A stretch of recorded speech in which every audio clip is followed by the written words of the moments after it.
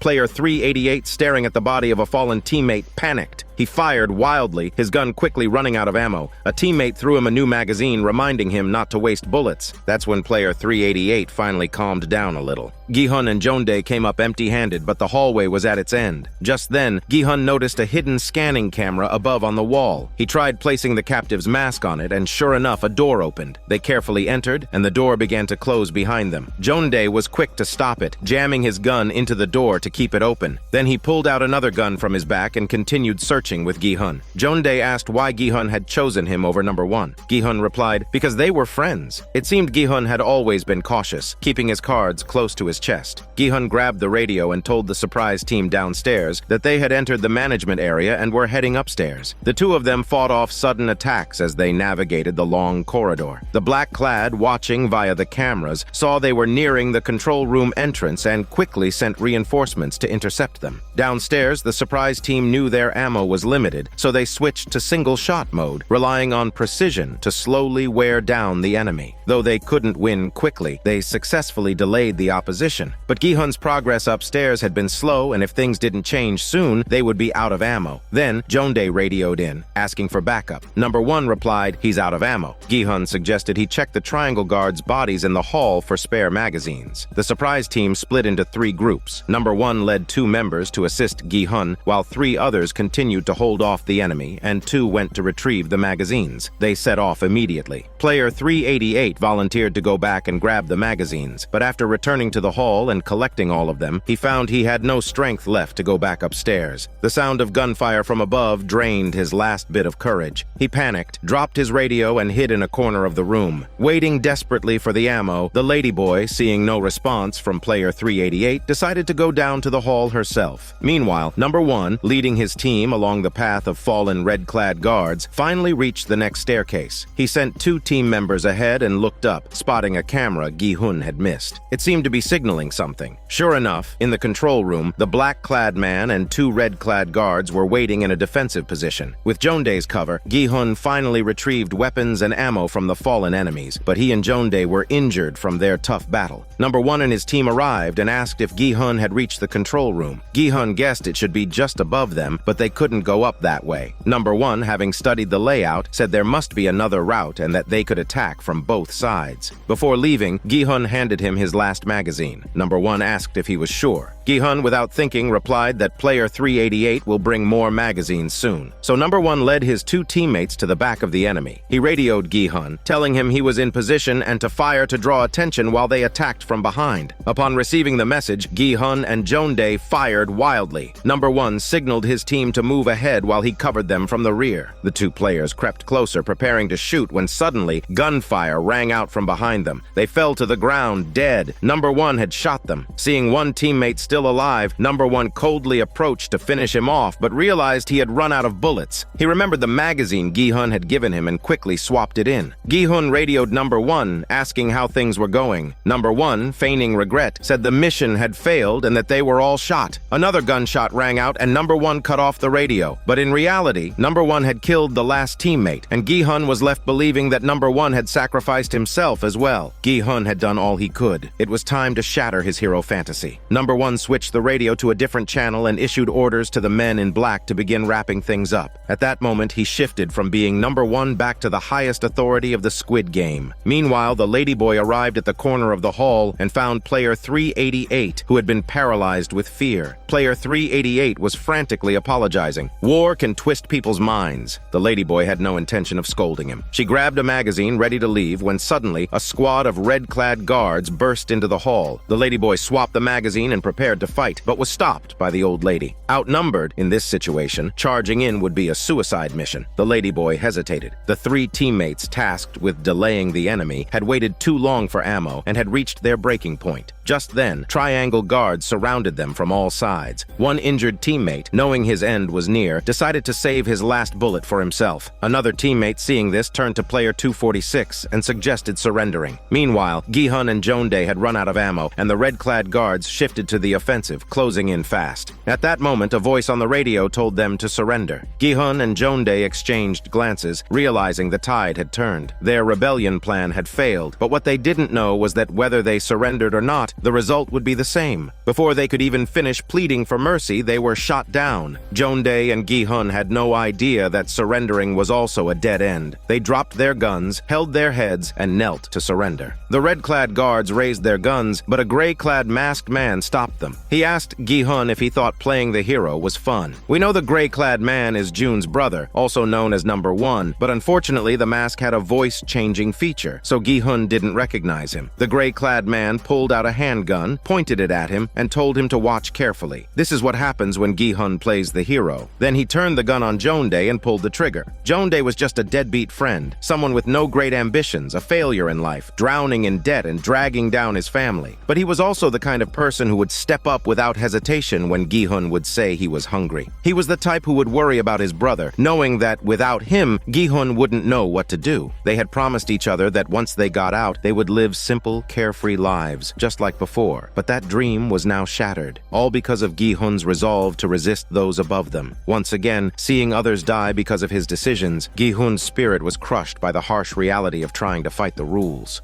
This is Daniel CC Movie Channel. Stay safe and enjoy your day.